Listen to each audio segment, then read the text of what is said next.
Бажаю здоров'я. Сьогодні 22 червня і я зараз знаходжусь в урочищі Холодний Яр, це Черкаська область. Тут буде проходити захід вшануванню героїв Холодного Яру.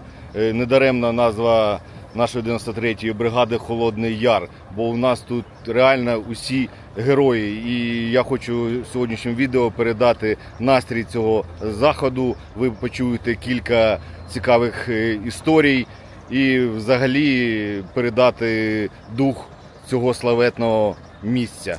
Поїхали!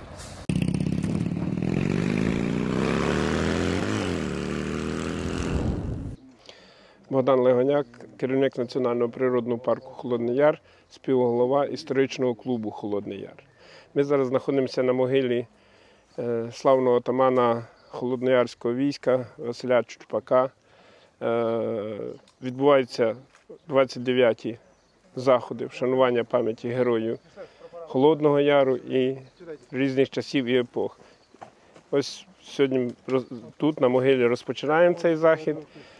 Далі будемо рухатися в сторону Мотриного монастиря на могилу Івана Компанійця і на пантеон героїв, де буде відкрито вчергове 4 пам'ятні знаки сучасним героям.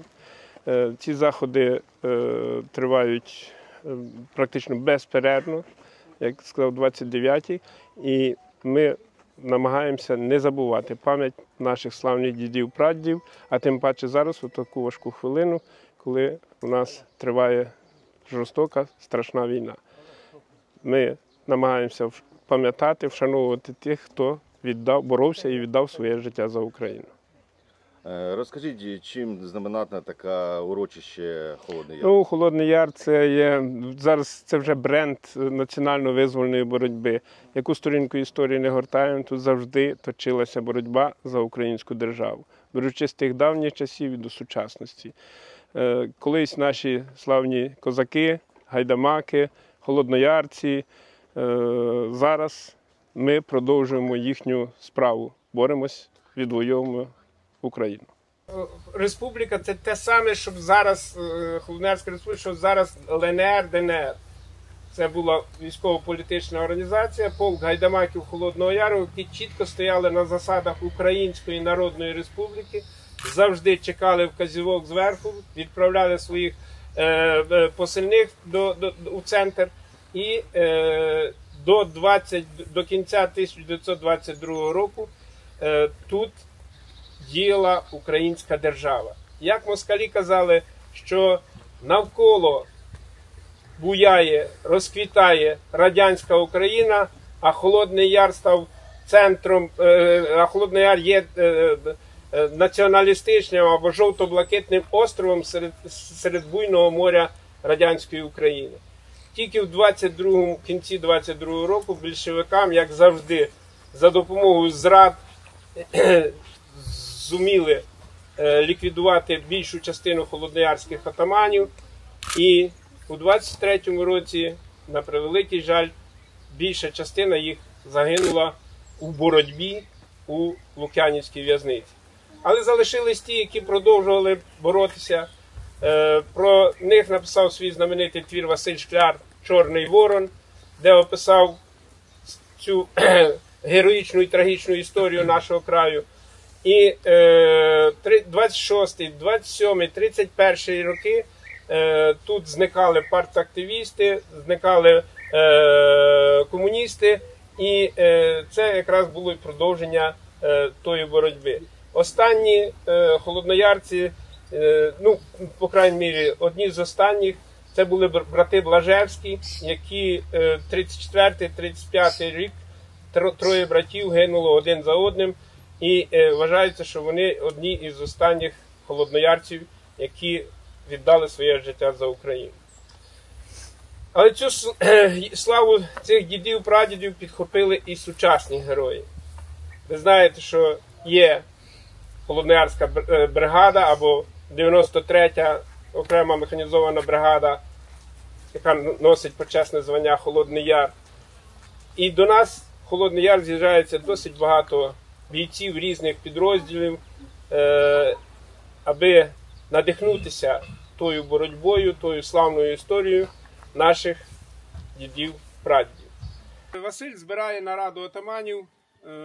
Тут знайшовся, як завжди, зрадник, який привів Холодноярським лісом загін більшовиків. Місце збору оточили. Василь вирвався з оточення, тому що його кобила Зірка, арабський скакун, була прив'язана до паркана. А хлопці позаганяли, щоб не привертати увагу, позаганяли своїх коней у стайні. І ось Василь вирвався, практично розігнавши ворогів з ручного кулемета Люїса, взяв напрямок у цю сторону, як сказано, в сторону Мельників-Зам'ятниці, якраз це, у цей бік. І на пагорбі зупинився, повернув коня, побачив, що з оточення не вирвалися його побратими, повернув коня назад на допомогу хлопцям, вистріляв всі набої з кулемета і останню кулю з револьвера пустив собі в скроню словами «Готуй Холодний Яр і нових борців», він загинув. Мертве тіло вороги тяжко побили, два китайця на шаблях бились до крові, щоб заволодіти одягом отамана. Китайців дуже багато воювало у більшовицькому війську найомниками. Мертве тіло прив'язали до коня і в той же час були захоплені в полон старший брат Петро, начальник штабу холодноярців, і інші отамани, отаман Солонько. На превеликий жаль, подальша доля їх невідома, а тіло Василя притягнули в село до батьківської хати, зігнали туди всю родину, закрили і підпалили. На щастя, підоспіли холодноярці, родину врятували, Василя похоронено на центральному кладовищі, де ми щойно були недавно. А у нас наступна локація – Мотрин монастир. Ходімо.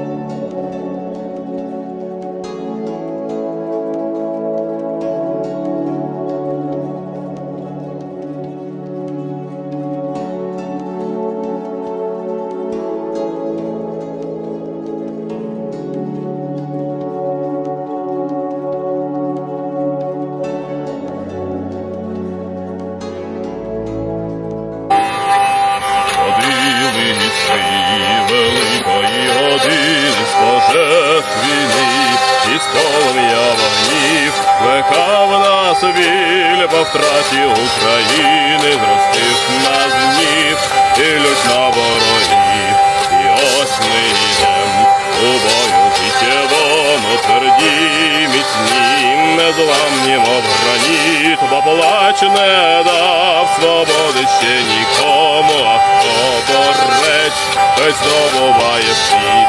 Бо плач не дав свободи ще нікому, а хто борець, той здобуває світ.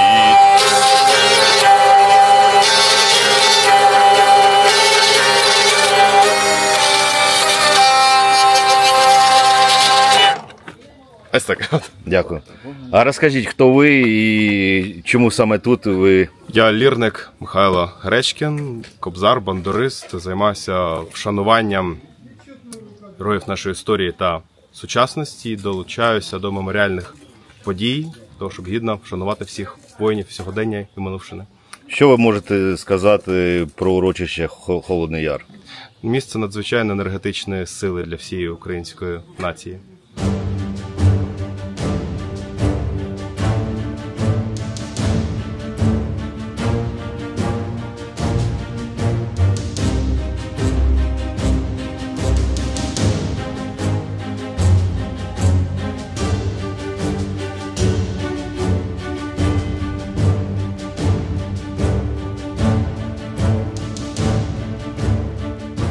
Роман Коваль, голова оргкомітету 29-х шанувань Героїв Холодного Яру.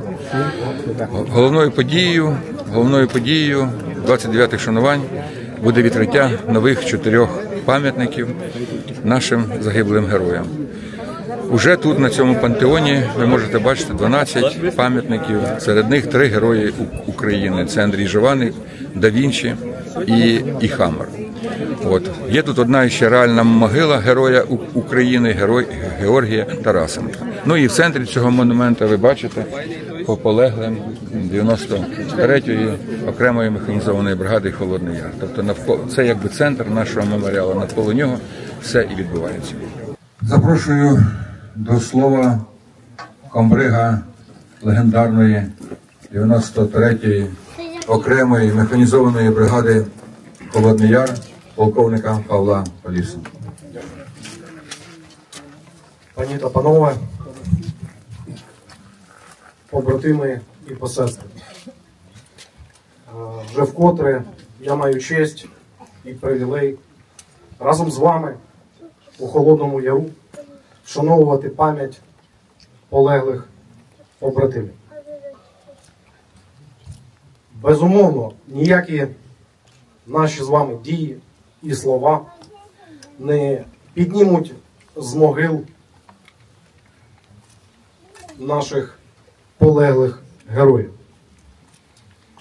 Проте наші з вами слова, наші з вами дії можуть і обов'язково зроблять так, що їхня жертва, їх подвиг буде недаремним. Ви знаєте, я, оцінюючи кількасотрічну війну, для себе прийшов до висновку. Ми, наші предки, багато сотень років завжди були готові до боротьби.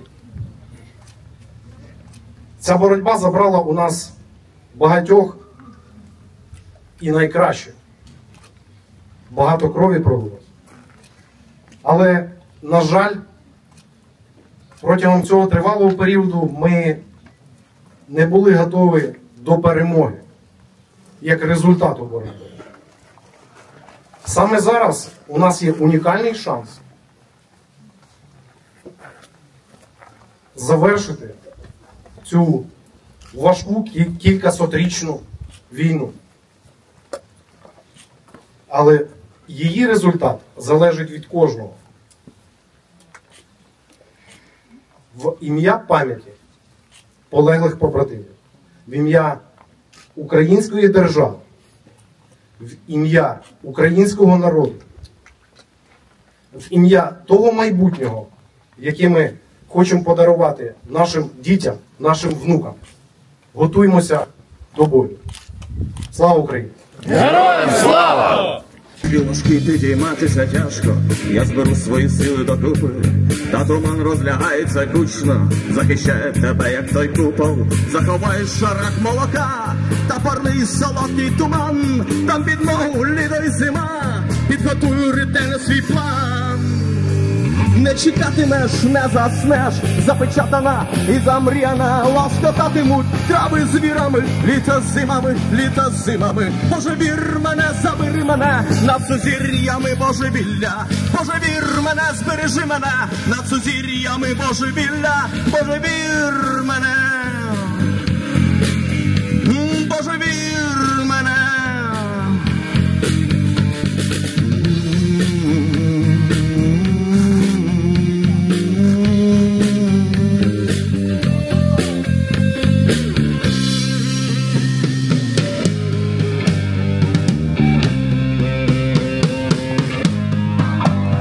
Попереду лінію розтяжка, злості підійматися